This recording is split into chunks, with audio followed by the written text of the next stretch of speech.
Hi, my name is Chef Zach and today I will be making Guyanese curry lamb with roti. So the first thing we're going to do is, you want to add your onions and garlic and your Maggi cubes into a pan with a bit of oil. And then once it's just fried off a little bit, you can add your seasonings. All-purpose seasoning, jeera, hot curry powder, haldi, and finally garam masala. And the ratio is 1 of everything apart from garam masala, which is half. Fry that off with enough oil so then just the onions and garlics cooks nicely in the seasoning. This takes about 1-2 minutes, just as you know. Once it's all mixed, you're ready to put in the meat. So now it's been cooked down in a bunch of oil, and then you can add your lamb. You just cook it until it seals off, and then you'll put it on a low heat to simmer. No water, no extra stock, just this. So now it's been about 15 minutes and it's cooked down. It's almost finished, so we can add the carrots and the potato. Just mix that in to make sure it's all together with the seasoning, and then you can just leave it to cook. And then you leave it to simmer on a low heat until the whole thing is finished, so about 15 minutes. Okay, so now we're going to make the roti. The first thing we have in here is plain flour, and then we're going to add the self-raising flour, and then a little pinch of salt. And then slowly as we mix it, we'll knead it, and then we'll add water. And then hopefully you'll get a nice smooth dough. You might want to add a little bit more water, but add it slowly so there isn't too much at the end. Now you have a dough. It's come together a bit like this. You leave it for about 15 minutes to rise, and you're ready to roll it up and do the next steps. So it's been about 15 minutes now, and the dough has risen and softened, and I've used the leftover flour to flour the surface. So what we're going to do now is we're going to roll it up, and we're going to let it rise again. So what you do now is you just roll it into 4. Then you take your rolling pin, a bit of flour on the top, and then you're going to roll it out quite flat. And then you're going to add some oil, spread it on the top, roll it in like this.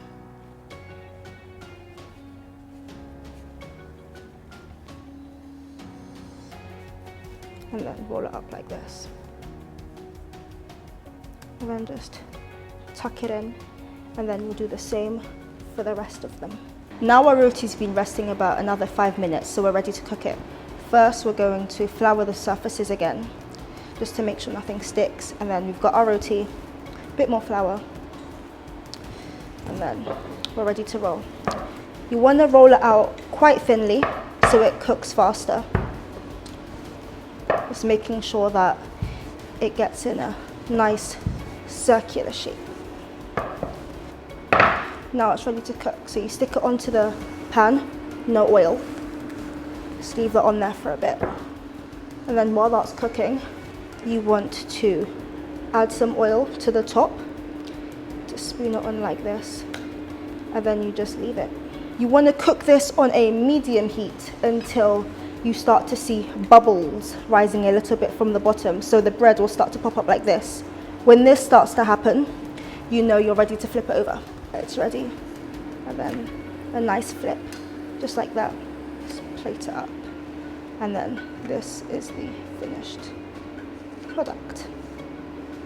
So now the roti's done, what I've just done is I've put it into the bowl like this, and then we're going to scoop the curry on top of it. So the curry's now been cooking, it's done. You can see the starch from the potatoes really thickened up the sauce. The lamb made really nice stock, and the carrots have good flavour too. So you can just serve it in like so. Make sure you have a healthy dose of everything. There you have it, Guyanese curry with roti. So hi Zakia, it's Hi. great to meet you. Yeah, so you made a Guyanese curry. Yes, I did. Yeah, with a roti.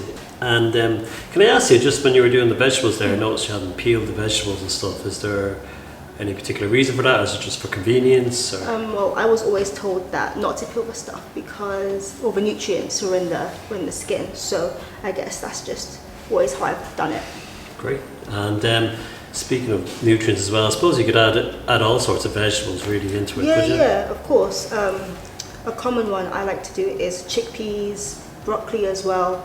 Add lots of different vegetables, but this is very easy, quick for convenience. Yeah, it's very easy and simple to do. It's great. Yeah. And the roti, I really like the bread and the technique of rolling that up. Yeah. It's good.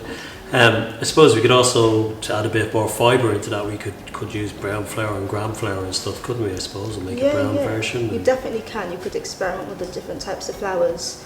All right, well, thanks a million for today, and that's great. Thanks. Cheers.